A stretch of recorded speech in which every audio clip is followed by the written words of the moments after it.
Hi guys, welcome back to another Uthio game review. As you can see, the Ottawa Senators once again lost to the Edmonton Oilers. No surprise there. 4-2 this time. Just some lineup notes here. Eric Goodbranson out of the lineup for a second consecutive game. His wife gave birth to their baby son. Congratulations to the Goodbranson family. But Marcus Hogberg also gets into the net here as well. He's coming in off of an injury. And he played really well in this game, so good for Hogberg. He's back after a long time. I also want to mention, too, speaking of goaltenders, Pierre Groulx got fired yesterday, which came as a big surprise for me. Zach Burke comes in as a new goalie coach. I don't know much about him other than I believe he was the development coach in the AHL for goaltenders down there. So I really don't know how much of a difference he's going to make for the Ottawa Senators goaltending. And Matt Murray's struggles and Marcus Hogberg's struggles have been well documented throughout this year. But maybe a lot of that is on them. I mean, Murray's letting a lot of softies. I don't really see a lot of positional weaknesses necessarily with Murray. It's just pucks going through him. Hogberg, he's got some positional weaknesses. I mean, he loses his net a lot, I find. But he was a lot better with that, as I alluded to earlier. So without further ado, let's talk about the game. So Ottawa's looking to beat Edmonton for the first time in a long time. Since December 2019, first time in 7 meetings. It's only been since December of 2019. And normally that would be like against a Western team. Okay, it's not too long, but considering they've had 7 cracks, now 8 after today, but 7 cracks before today's game to beat the Oilers, that's pretty bad. Like, come on, guys. And the Oilers, I mean, they're going to single-handedly get into the playoffs because of the Sens, pretty much, you would have to think. But with how weak some of the teams have been in the North Division, maybe they would have slid in there at 4th or something like that anyways. But 12-18 into the first period, Leon Draisaitl snaps home a power play goal. Beautiful cross-ice pass from none other than his sidekick, Connor McDavid, or maybe Draisaitl's McDavid's sidekick. Either way, it's 1-0 for the Oilers. Tyson Barrie also picks up an assist on that one. And the Sens, they get a little spread out on that penalty kill. I don't really know if you change the coach after this year just because it's a really weird year. One coach you should change, though, maybe the penalty kill guy could move on and find a new job, because their penalty kill last year and this year just hasn't been as good as you need it to be to win a hockey game or to win hockey games. And for the Sens, that's really disappointing, so they might want to make a change there. Late in that first period, Marcus Hogberg would make a huge stop on another Oilers power play on Leon Draisaitl. He was really under duress in that first period, especially on the Oiler power plays. That second Oiler power play drew 6 Edmonton shots alone, which is crazy. That's way too many shots to give a team that skilled, especially. And what a save by Hogberg coming across. He lost his net in a scramble, but then he came back, robs Leon Draisaitl, and it could have easily been 2-0 Edmonton there. The shots were 17-7 for the Oilers in the first. Hogberg keeps his team in it and gives them a chance to stay in this game and keep it competitive. Hogberg's hard work would be rewarded as 25 seconds in, Josh Norris would score his 10th of the season, his second in as many games, assisted by Chabot and Tkachuk. What a play by Chabot, circling around the net. He centers it in front. Norris does a great job and shows off terrific strength and fending off big Darnell Nurse.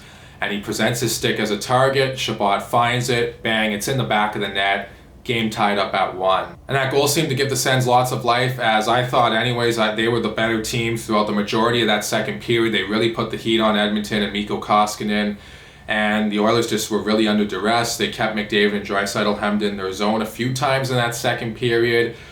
But then late in the second, Leon Draisaitl again, McDavid finds him, he cuts into the zone.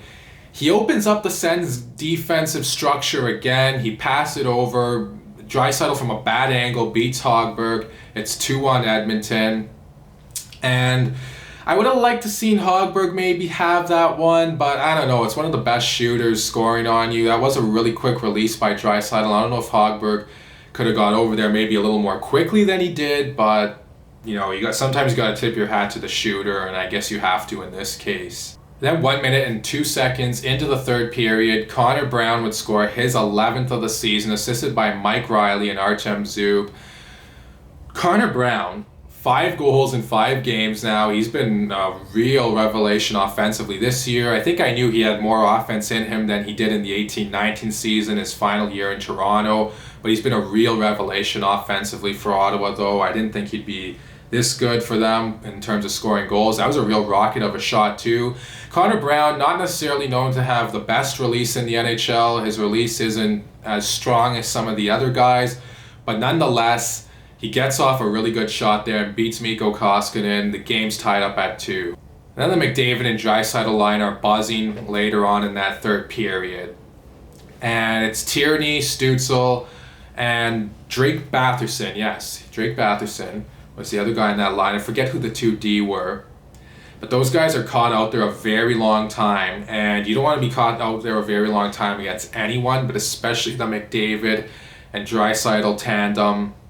And eventually they would make them pay, as Connor McDavid would walk around a dead tired Chris Tierney. He'd put it upstairs on Marcus Hogberg to make it 3-2 Edmonton.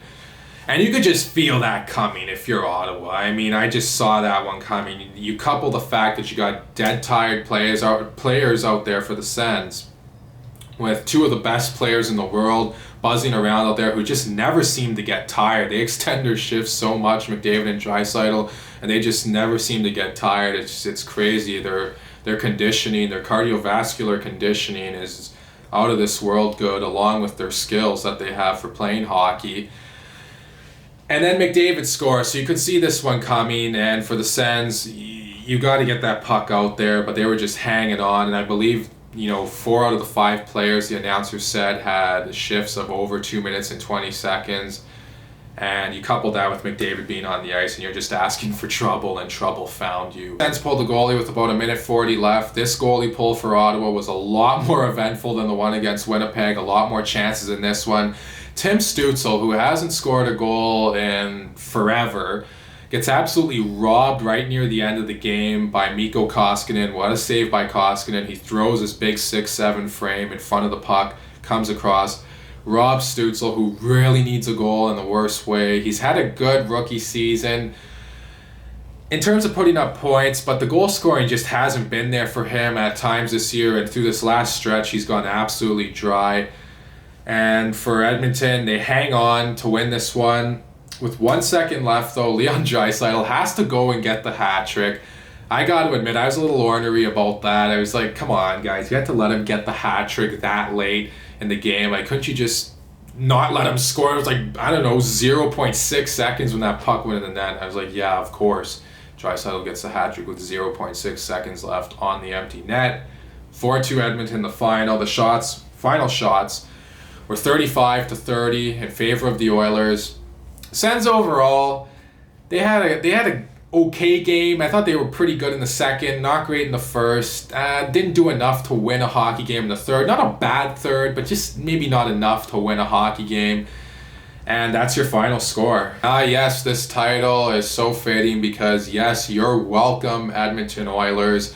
You guys have just beat up on the Sens so darn much this year that this team has single-handedly put you in the playoffs. Do the Sens have some kind of a pact with the Oilers? Because they beat up on the Flames, the Sens do, and then they let the Oilers beat up on them. They have a pact with them saying, yeah, we're going to beat up on your biggest rival, the Calgary Flames, and we'll give you a free pass into the playoffs by losing essentially all our games to you this season. But McDavid and Draisaitl, they eat the Sens up once again. 4 points for McDavid. Draisaitl gets the hat trick. I mean, Edmonton without those 2 guys, they would honestly be a lottery team. Am I wrong about saying that? I don't think I am. I mean, how many people would disagree with me on that? Not very many. These 2 guys carry this team. They play an insane amount of minutes every night. They're out there in every situation. Even when the Sens pulled the goalie late, they're out there for like the final, minute 40 or whatever, how long it was Ottawa had the goalie pulled. Dave Tippett never took those 2 off the ice in those final minutes with the game winding down. And maybe it's just because he doesn't trust anyone else, and I don't blame him. They don't really have a whole lot of power behind McDavid and Draisaitl. I mean, Nugent Hopkins, yeah, he's a good player. They got some okay guys on the back end. I think a really underrated player for them is Ethan Bear. He's a good skater, good puck mover. Darnell Nurse has been very good for them too this year. But come on, Oilers fans, let's be honest. Without McDavid and Draisaitl, that team is absolutely nothing to worry about for anyone else in the league. So those are my thoughts on this game. Please let me know what all of you think in the comment section below. And yeah, the domination, the Edmonton domination over Ottawa continues. The Sens will have one more crack at it this season, tomorrow night at 7 o'clock at a more normal time, to beat the Edmonton Oilers for the first time this year. Just think of it, if the Sens even played .500 against Edmonton this year, the Sens have 38 points and the Oilers have 42. And they're 1 point back of the Montreal Canadiens in that North Division. And Ottawa's right in there too. They would be close to being in a playoff spot. They'd be in the hunt for a playoff spot. And because of their lackluster performances against Edmonton, not that this one was a real lackluster performance, but because they lose to the Oilers in many different ways this year, they're not even close to the playoffs, and the Oilers look like they're the best freaking team in the league. But whatever. I rambled on a little bit long on this closing segment here. Please let me know what all of you think in the comments below, like I said. And also like and subscribe and share this video. That would really mean a lot to me and help me out. Thank you all so much for watching, and I'll talk to you again soon.